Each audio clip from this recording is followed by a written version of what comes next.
মুসলমানের ঘরে এই হরিদাসকে যিনি পূর্ব জন্মে ছিলেন চতুর্মুখ ব্রহ্মা ব্রহ্মা ভগবানের অভিশপ্ত পেয়ে ওনার যবনকুলে অর্থাৎ মুসলমানের ঘরে জন্ম হয়েছিল। যেদিন উনি অভিশাপটা পেয়েছিলেন সেদিন বলেছিলেন যে প্রভু, যদিও মুসলমানের ঘরে আমার জন্ম হয়, তোমার চরণে একটা নিবেদন, কোনোদিন যেন তোমার নাম ছাড়া আমি বঞ্চিত না হই। তোমার নাম থেকে যেন আমি বঞ্চিত না হই। ভগবান বললেন তথাস্তু। আজকে ব্রহ্মা জন্ম নিল মুসলমানের ঘরে। কার ঘরে? যবনের ঘরে জন্ম নিল। নাম হলো তার হারেশ। রাস্তায় রাস্তায় যায়, হিন্দুর হরিনাম করে। কারণ সে তো প্রতিজ্ঞাবদ্ধ যে প্রভু, যে কুলে জন্ম হয় না কেন, তোমার নাম থেকে যেন আমি বঞ্চিত না হই। হরি বল। আজকে মুসলমানের ঘরে জন্ম নিয়া রাস্তা রাস্তায় হিন্দুর হরিনাম করে।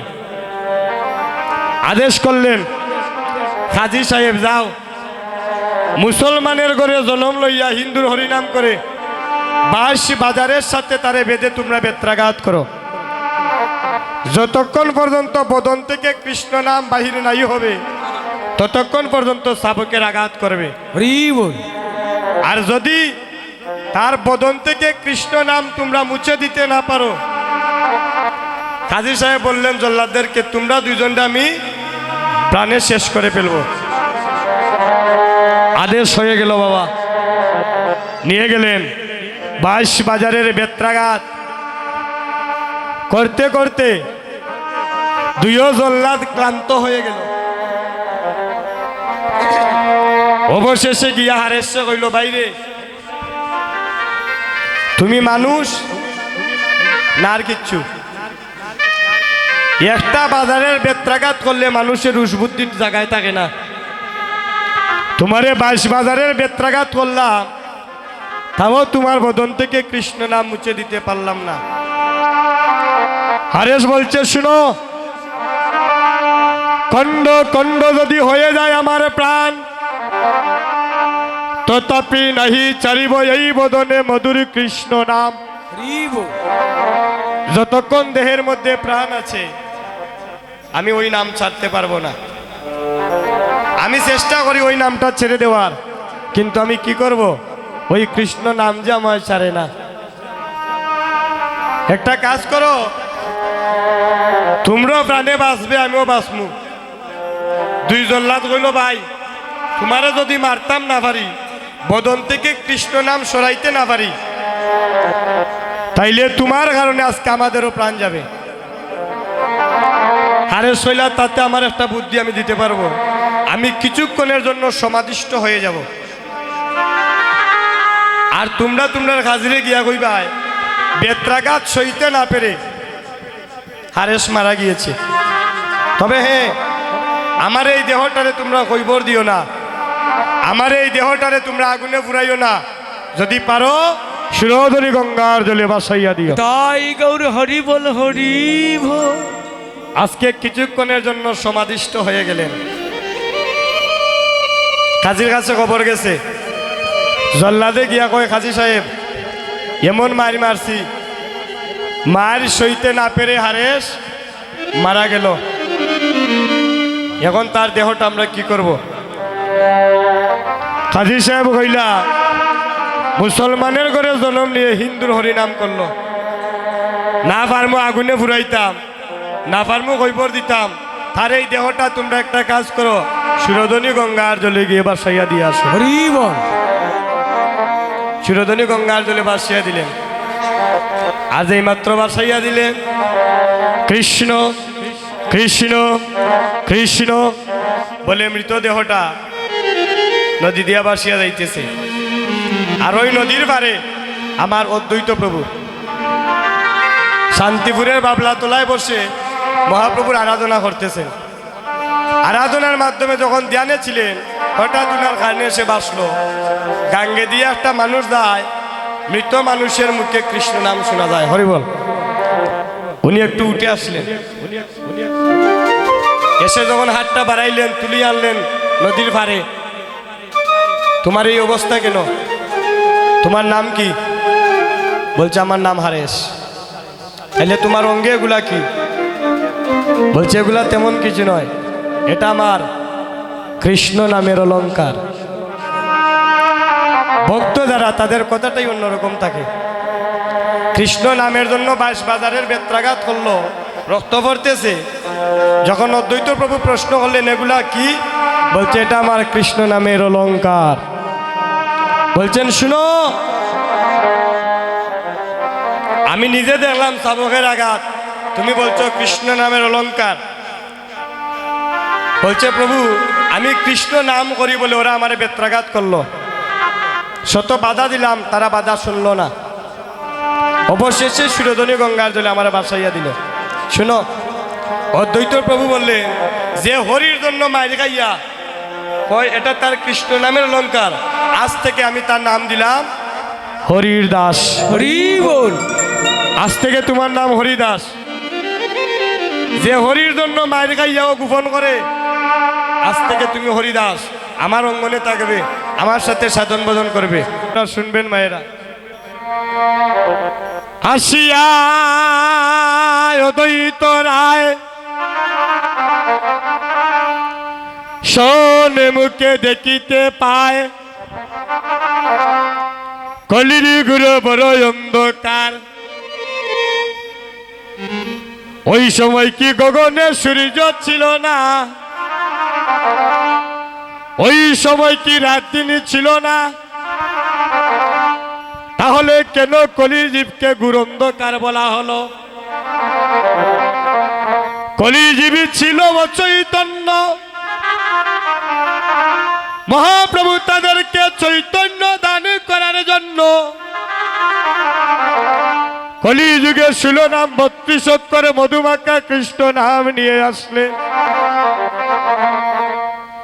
যারে দেখে তারে কয়ে দন্ত্রে তৃণধরি, একবার আমারে কিনিয়া লও, তোমরা সবাই মুখে বলো হরি হরি হরি বল। যারা যারা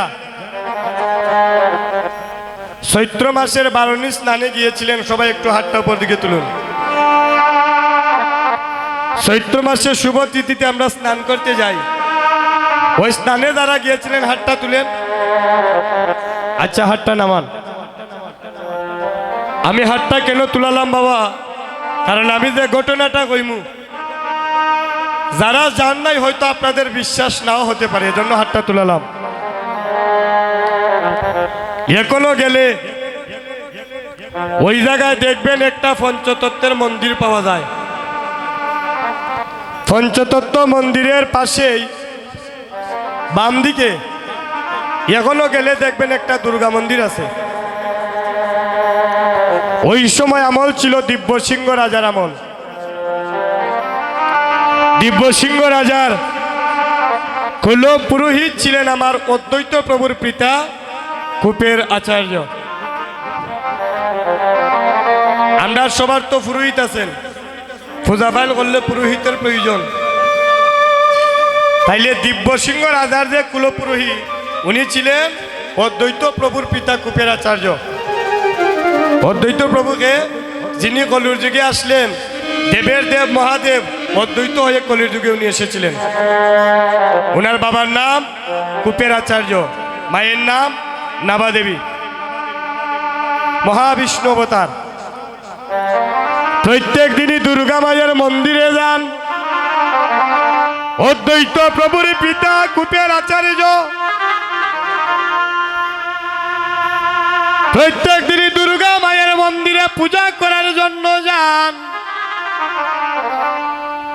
একদিনই শিশুপুত্র কমলাক্ষ বলল, ওহ পিতা,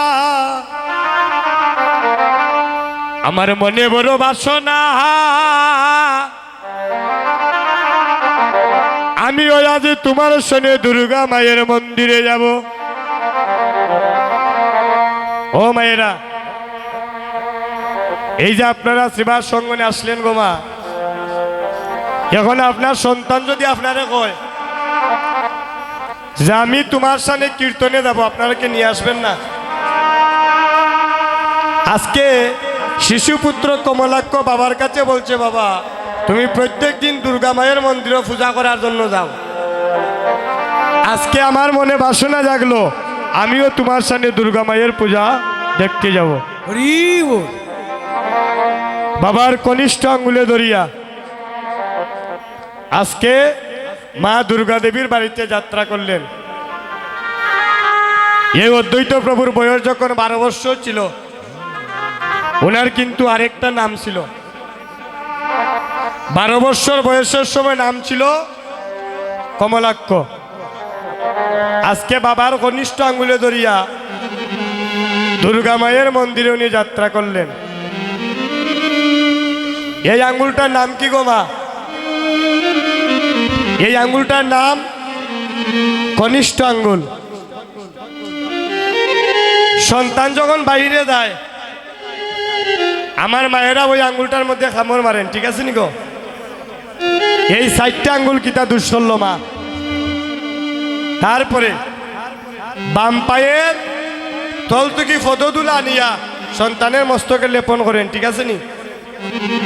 তাইলে ডাইন পাউটা কিতা দুঃসল্য দাদা, এগুলা বুঝতে হবে। এটাই তো কীর্তন। শুধু নাচলে পালাইলে তারে কীর্তন বলে না। অজানা কথাগুলা ভক্তের মাধ্যমে তুলে ধরার নামই হচ্ছে কীর্তন। আজকে বাবার কনিষ্ঠ আঙ্গুলে ধরে শিশুপুত্র কমলাক্ষ দুর্গা মায়ের মন্দিরে যাত্রা করলেন। গিয়া বাবার হাতটা ছেড়ে দিয়ে আজকে বাবা দুর্গা মাকে প্রণাম করলেন। কিন্তু শিশুপুত্র কমলাক্ষ মা দুর্গা দেবীকে প্রণাম করলেন না। দূর থেকে ঘটনাটা দেখতে পেলেন দিব্যসিংহ রাজা। রাগ উঠে গিয়েছে, ডাক দিচ্ছেন, ও কূপের আচার্য,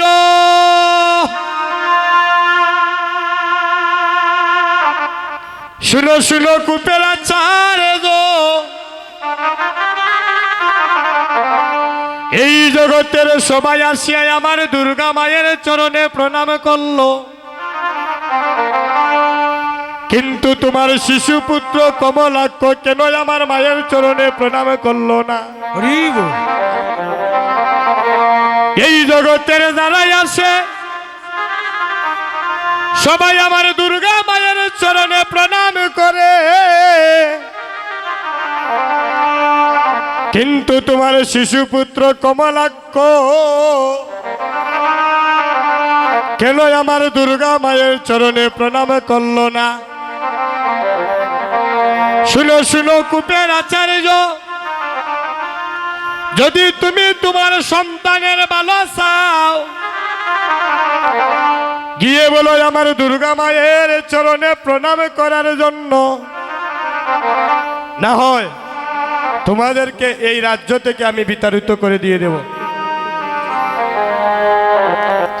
আজকে বাবা গিয়ে বলছেন শিশুপুত্র কমলাক্ষর কাছে, বাবা হয়ে সন্তানের কাছে গিয়ে বলছেন, বাবা জগতের সবাই মা দুর্গাকে প্রণাম করলো, তুমি কেন মা দুর্গার চরণে প্রণাম করলে না? শিশুপুত্র কমলাক্ষ বললেন, বাবা আমি যদি তোমার দুর্গা মারে প্রণাম করি, তোমার দুর্গা মা আমার প্রণাম গ্রহণ করবে না। হরি বল। দিব্যসিংহ রাজার উঠছে মারও গুসা, কত নামি দামি মানুষ আইয়া আমার দুর্গা মারে প্রণাম করে, আর 12 বছরের একটা সন্তান আইয়া কয় আমার দুর্গা মা বুঝি তার প্রণাম গ্রহণ করবে না। ডাক দিলেন, শুনো, যদি তোমার সন্তানের ভালো চাও, তোমার সন্তানরে গিয়া কও আমার দুর্গা মার চরণে প্রণাম করত। জগতের সব কিছু আমি সহ্য করতে পারি, কিন্তু কেউ যদি আমার দুর্গা মায়ের চরণে আমার মাকে সে অপমান করে, এই জগতে আমি আমার মায়ের অপমান সইতে পারবো না। আজকে বাবার কথা রাখতে গিয়ে শিশুপুত্র কমলাক্ষ বাবার হাতটা ছেড়ে দিয়ে দুর্গা মায়ের মন্দিরে উঠার জন্য প্রস্তুত হলেন। দুর্গা মন্দিরে উঠার সময় মা সিঁড়ি দেওয়া ছিল তাক্তা, এক পাও দুই পাও করিয়া আজকে সিঁড়ি দিয়ে এইভাবে ধীরে ধীরে কমলা করতেছে। হাজার হাজার মানুষ দাঁড়িয়ে আছে ঘটনাটা দেখার জন্য। কোন ঘটনা? যে 12 বৎসরের সন্তান দুর্গা মাকে প্রণাম করবে, সে বলল তার প্রণাম নাকি দুর্গা মা গ্রহণ করবে না। আজকে ধীরে ধীরে যখন উঠতেছে, যেই মাত্র দুর্গা মায়ের মন্দিরের সামনে গেল, সামনে গিয়া যেই মাত্র দুর্গা মায়ের চরণে এইভাবে মস্তকটা নত হল, সঙ্গে সঙ্গে দুর্গা মায়ের যে খাটা মূর্তিটা ছিল সম্মুখতে আজকে পিছনের দিকে সেদিন ফিরে গেল। হরি বল। মা দুর্গা প্রণাম গ্রহণ করলেন না। কেন? তার একটাই কারণ, দুর্গা মা সে দেখলেন উনি তো দেবের দেব মহাদেব, উনি আমার স্বামী, আমার স্বামী কখনো আমার চরণে প্রণাম করিতে পারেন না। দিব্যসিংহ রাজা কইল বেরি দেও, এর মধ্যে নিশ্চয়ই কোনো অলৌকিক ঘটনা আছে। সবার প্রণাম মা গ্রহণ করলো, আর 12 বৎসরের সন্তানের প্রণাম আমার দুর্গা মা গ্রহণ করলো না, এখানে নিশ্চয়ই কোনো ঘটনা আছে, ওরে বেরিয়ে দাও। সঙ্গে সঙ্গে কুপের আচার্য সন্তানটাকে সঙ্গে নিয়ে শান্তিপুরের বাবলাতলায় আজকে চলে গেলেন। নিয়া কইলা বাবা তুমি এই জায়গায় বসে তোমার সাধন ভজন করো, মহাপ্রভুরে ডাকো, আমি আমার গৃহে চললাম। প্রত্যেক দিন শিরোধনী গঙ্গার জলে একটা তুলসী পাতা দ্বৈত প্রভু ছেড়ে দেন, ওইটা প্রত্যেক দিনে বাইতলে দিকে যায়। খাওয়া দাওয়া নাই, কলি জীবের কথা চিন্তা করে প্রত্যেক দিন অনাহার অনিদ্রা এক এক করে শিরোধনী গঙ্গার জলে একটা তুলসী পাতা ছাড়েন, এটা বাইটল যায়। যেদিন 14 বৎসর পূর্ণ হলো, হঠাৎ করে অদ্বৈত প্রভু সে দেখলেন ওই তুলসী পাতাটা সেদিন উজান দিকে যায়। অদ্বৈতকে স্বপ্ন দেখাইলেন, হে অদ্বৈত, আমি কিছু দিনের মধ্যে শ্রীধামের নবদ্বীপে সচী মায়ের মাতৃগর্ভ সিন্ধু আলোকিত করে অবতীর্ণ হচ্ছি কলিজীবকে রক্ষা করার জন্য। আমি তোমার ডাকে আর গুলোকে রইতে পারলাম না। মহাপ্রভু কোন দিন এসেছিলেন মা? আমরা তো দেখবা নিজের জন্মের তারিখ সুন্দর করে ফ্রেমের মধ্যে ঘরের মধ্যে টাঙ্গাইয়ে রাখি, কিন্তু এখনো সনাতন ধর্মের 100-র মধ্যে 90% মানুষ আমরা জানি না কোন তারিখে কোন দিন আমার মহাপ্রভুর জন্ম হয়েছিল। কোন দিন মা? ফাল্গুন পূর্ণিমা তিথি নক্ষত্র ফাল্গুনি শুভক্ষণে জন্ম হয়েছিল আমার গৌরী গুণমণি। ভাইরা সবাই মিলে একটা উলুধ্বনি করুন একসাথে।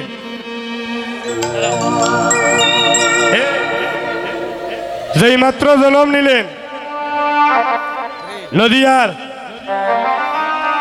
একজন ভক্ত আরেকজন ভক্তকে ডেকে ডেকে বলছেন একবার এসে দেখে যা, পূর্ণ গৌরোদয় হলো সোনার নদিয়ায়, আর আমাদের কোনো ভয় নাই, অজীবের বয়ে নাই, বয়ে নাই, আধার গেল পূর্ণ ব্রহ্ম নারায়ণ নদিয়া এলো। জীবের বয়ে নাই, বয়ে নাই, আধার গেল পূর্ণ ব্রহ্ম নারায়ণ নদিয়া এলো। অজীবের বয়ে নাই, বয়ে নাই, আধার গেল পূর্ণ ব্রহ্ম নারায়ণ নদিয়া এলো। জীবের বয়ে নাই, বয়ে নাই, আধার গেল পূর্ণ ব্রহ্ম নারায়ণ নদিয়া এলো। ওরে গৌরী নিতাই রাগমনে লইতে বৃন্দাবন হলো, ওরে গৌরী নিতাই রাগমনে নইতে বৃন্দাবন হইলো। ওরে গৌরী নিতাই রাগমনে লইতে বৃন্দাবন হলো, গৌরী নিতাই রাগমনে নইতে বৃন্দাবন হইলো। বহে নাই, বহে নাই, আধার গেল পূর্ণ ব্রহ্ম নারায়ণ নদিয়া এলো। হরি বল, হরি বল। নাই, বয়ে নাই, আধার গেল পূর্ণ ব্রহ্ম নারায়ণ নদিয়া এলো।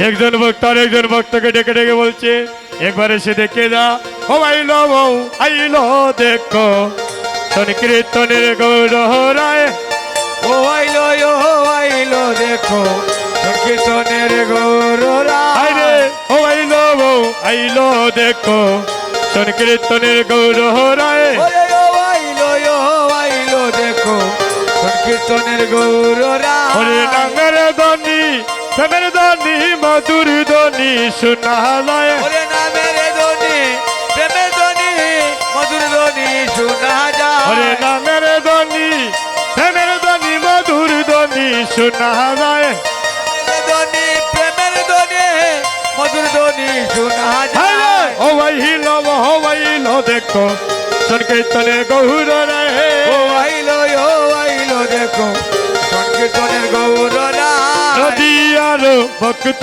যত যন্ত্রধারী সম্প্রদায় ওরে নদী আর ভক্ত যত যন্ত্রধারী সম্প্রদায় আরে নদী আর ভক্ত যত যন্ত্রধারী সম্প্রদায় ওরে নদী আর ভক্ত যত যন্ত্রধারী সম্প্রদায় ওরে কেহ বাজায় নামের যন্ত্র কেহ হরির গুণ গায় ওরে কেহ বাজায় নামে যন্ত্র কেহ হরির গুণ ওরে গায় কেহ বাজায় নামের যন্ত্র কেহ হরির গুণ গায় ওরে কেহ বাজায় নামের যন্ত্র কেহ হরির গুণ আরে গায় ও আইলো দেখো সংকীর্তনে গৌর রায় ও আইলো দেখো সংকীর্তনের গৌররা উত্তরিল প্রেম সিন্ধু লাগলো শুনে নদীয়ায় ওরে উতলিল প্রেম সিন্ধু লাগলো শোনা নদী উত্তরিল প্রেম সিন্ধু লাগলো শুনে নদীয়ায়